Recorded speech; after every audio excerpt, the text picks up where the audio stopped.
Speaking of doing something, satire is but one of many forms of creative activism. In fact, creative activism is not always art. It isn't confined to any one medium or group of mediums. It is merely the act of thinking creatively about social and political issues, much like activism is simply the act of being aware of what's going on in the world. This next story highlights a place and a small group of people who are most certainly creative activists, and quite literally, grassroots activists.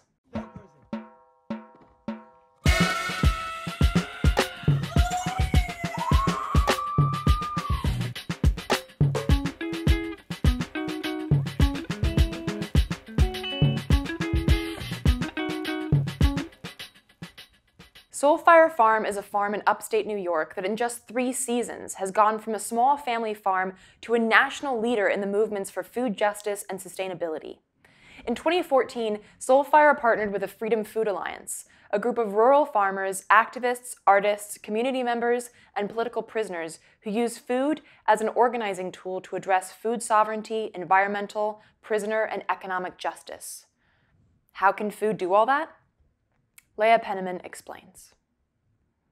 I think we create a false dichotomy between environmental, land, and food issues and issues that are social and economic.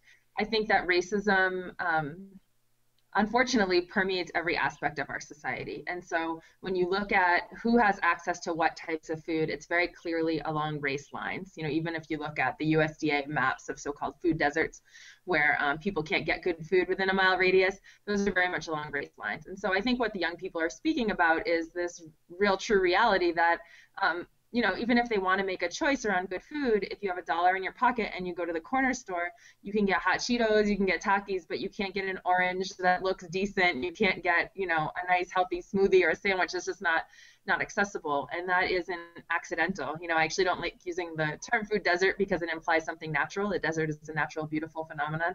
I like to use the term food apart because it really is an intentional system of discrimination and separation that unfortunately we have in our society. And at the same time, these young people are facing, you know, gun violence in their communities. And so I think what they're speaking to is just the sense that, you know, even if we do our best, even if we try our best, there's still all these forces, the prison system, the education system, transportation, housing, that are sort of stacked up against us and aren't rooting for us, which does lead to this sense of like internal nihilism and hopelessness. And so how do you feel that, you know, just like you said, like you go down to the corner store and you can't get good food. How do you feel that the food and the farming activism that you're doing, how can you turn food into a catalyst for socio-political change to combat not just the aspect of access to food, but also the gun violence and the internal nihilism that you talked about?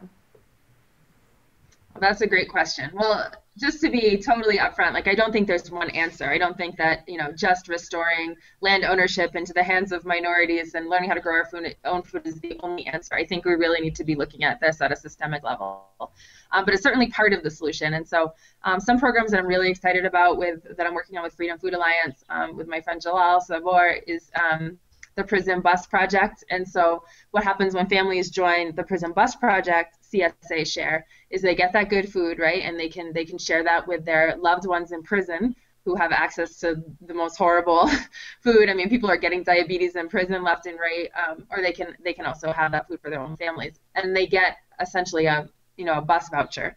And so we have this beautiful painted bus that goes up to visit the different correctional facilities in upstate New York. And so families that otherwise would not have access to see their loved ones are getting to see their loved ones. And so, you know, that's good on a personal level, but also on a political level. If you look at the likelihood of recidivism in prison, it's very correlated with whether people feel connected to their communities and their land. And so when you keep families reunited, you know, that is the people who are imprisoned have more connection, empowerment, and more likely to return to their communities and kind of be in the struggle. And on the bus, we're using that as an organizing tool. So we have, you know, Michelle Alexander's book, The New Jim Crow, and other resources, and people are talking about, you know, what kinds of actions we want to organize for Black Lives Matter. So that's an interesting way to kind of connect the issues.